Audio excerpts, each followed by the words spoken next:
Kaixo, Gabon eta ongi etorriak Hamaika telebistako kulturzulora. Hemen badaukat Gilen nire ondoan, berak ekarriko dizkigu gaurkoan kulturzuloko gomendioak, eta betiko moduen Gilek bidaiatzera gonbidatuko gaitu hasteko eta amaitzeko, ezta? Bai, bueno, gaur saiatuko garena da bidaia apurbet geografikoa barik egitea bidaia novelistikoa, novela baltzean oinarrituz.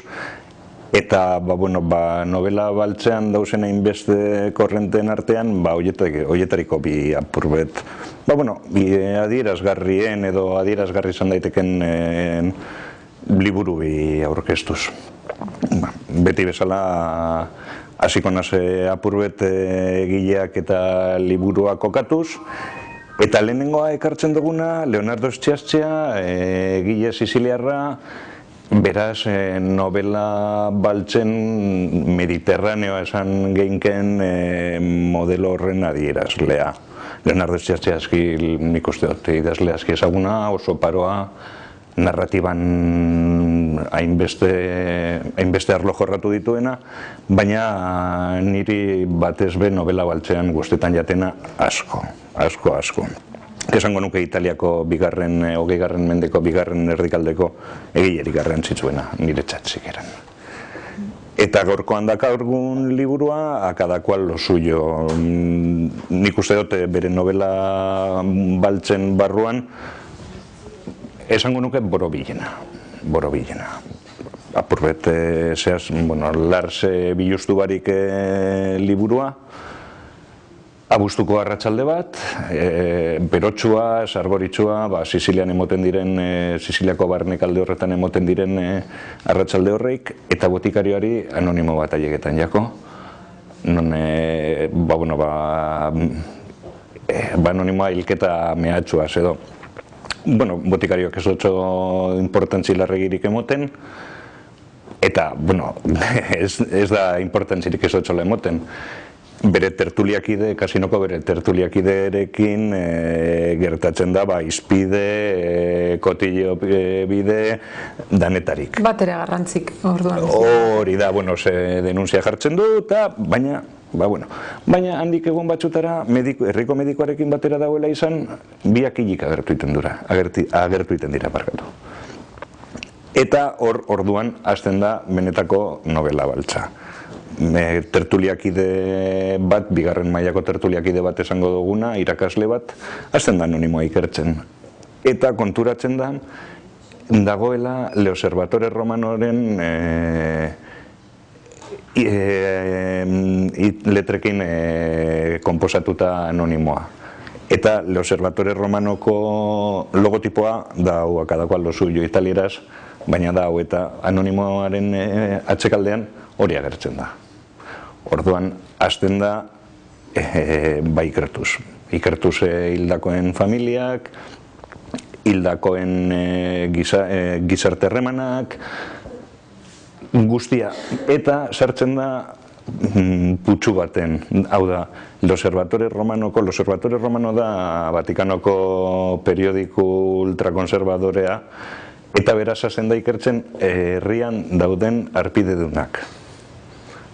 Ez da la makala izango? Ez da la makala.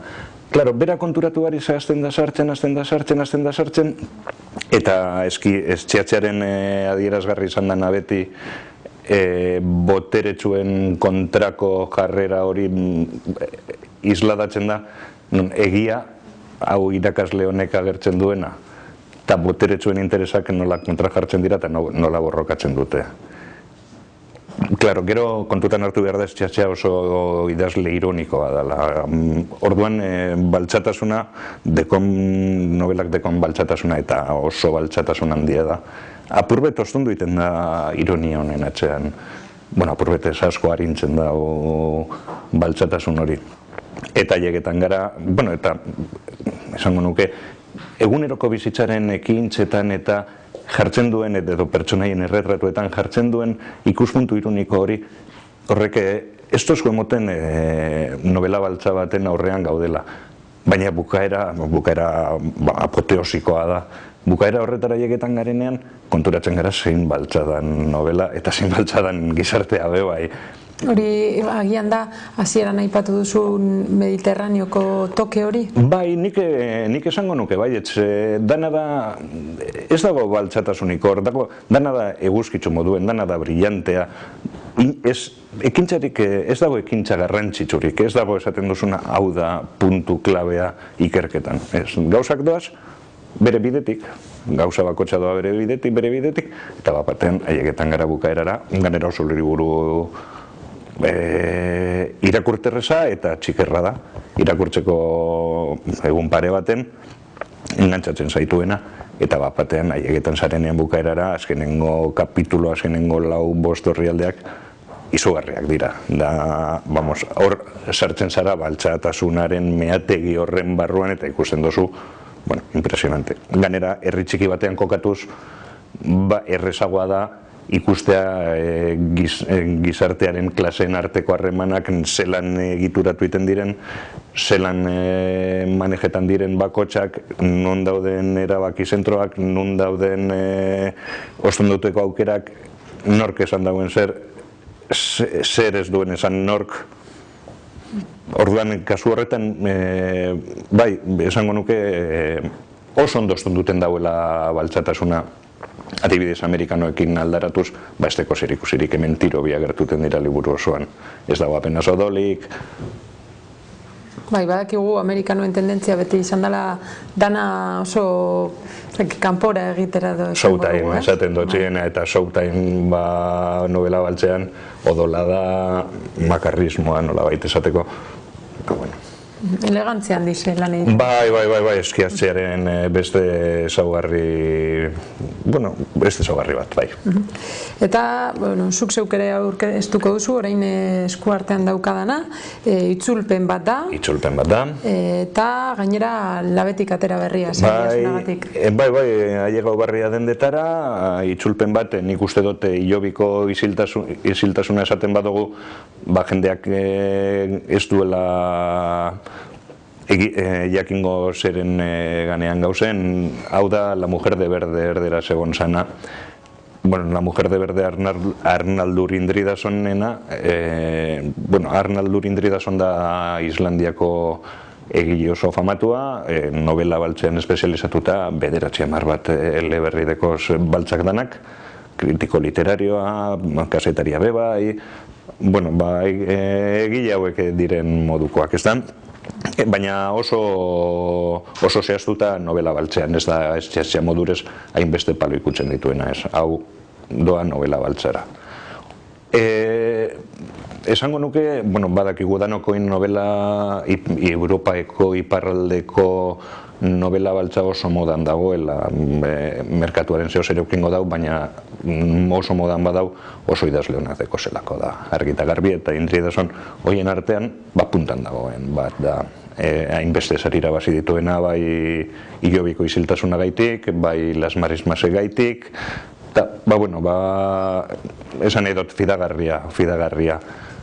Zertan ezberdintzen da agian beste hasi gara Siziliako novela baltz batekin, Mediterraneoan, eta joan gara beste zonaldean. Joan gara, beste puntara munduko, joan gara berotik, beroaren berotik, hotzaren hotzaraz. Nik uste dut honek dekozela iparraldeko novela baltzaren ezaugarri guztiak, pertsonaietatik hasita eta gaietara llegatuz. Pertsonaiak, liburua hasten da, giza saietz bat topatzen dutenean eraikuntza berri baten obran. Orduan hasten direnean induzkatzen, topatuko daurie gorpu bat. Hasten da investigazioa, hasten da ikerketa poliziala. Hemen ez dago, akadakoa lozuien ez dago ikerketa polizialik. Hemen bai. Beraz, ja, azten gara ezberdintasunekin gizarte eratu bat eta gizarte pixka bat anarkikoagoa.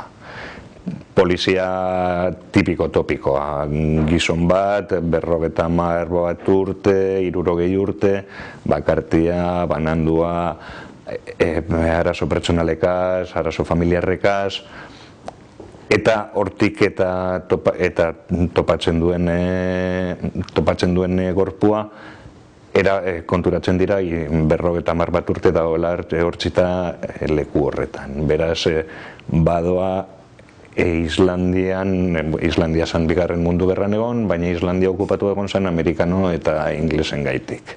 Eta topatu den zonaldean, amerikanoak eta inglesen kanpamenduak egon ziren. Beraz, egiten dugu bidai flashback bat, garai horietara, non agertuko zaigu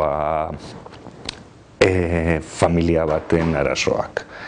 Eta bai gaurko pertsonaiekin, bai historiako ardatz diren pertsonaiekin, isladatu, salatu, ez dakinik zer esango nuken, beti egon diren arazo sozialak egiten dituena. Kasu honetan tratu txarrak izan dira, beste batzutan drogen asuntoa, hizkuntza be oso errezan, baina ez deko ironiarik. Ez deko, da, esango nuke, ez txate gustatzen, baina da, hotxa. Da, hau. Hau gertatu zen, bain ikerketak eramango gaitu hemendik, hortik, eta joango gara, mamira. Baina, betiko bideetatik, edo betiko pizka bat aparte behar bada metodo polizial normaletatik, baina beti investigazio polizial baten barruan. Inoiz ez irakasle bat. Orduan, gizarte arazoak, denuntzia soziala, importantea oso, behar bada gure gizartearen izpilu, islada, behar bada, baina nire ustez tipiko topikoa, eta hori ez du txarrik izan nahi, baina falta jakonari nire ustez bizitza apurbet, bai ironia, bai pertsonaien karakterizazioan, mediterraneoak dekona. Niri beste idazle bat gustatzen zaidan asko novela baltzean, Paco Ignacio Taibo idazle mexikarra, estxiatzea bere maizu bezala hartzen du. Eta niri latino-mediterraneo puntu ironiko trasfondo politiko bategaz, gehiago guztetan jate, ondo egonda ere trasfondo sozial horregaz. Baina horrek iritziak dira. Eta irakurtzeko biak ere ederrak. Eta esango nuke euskeratuta oso ondo dagoela, bai. Inoiz komentatu dugu, sarritan ekartzen ditugu itzulpenak, nik uste dut oso itzulpen gintza hona daukagula Euskal Herrian eta aprobetxatu behar dugula. Euskaraz irakurtzeko. Aukera bat dekogu, izugarrizko arrakasta duen novela bat, euskaraz irakurtzeko. Euskaraz eta ondo, ez? Eta ondo, bai. Eta gustora gainera. Orduan, eskerrik asko novela baltza idazteko bi modu hauek ekartzeagatik, alde batetik Ilobiko isiltasuna, euskeraz, itzulpena, eta cada cual lo suyo, mediterraneo ikutu hori daukana. Eguzkitsua. Hori da, eguzkitsua da beroa. Eskerrik asko Gile gaurkoagatik, eta badakizue, datorren astean hemen egongo garela berriro, agian novela baltzagaz, agian komikiagaz, ez dakigu horretarako gurekin egon barzareta hemen berriro kulturzuloan. Ondo segi.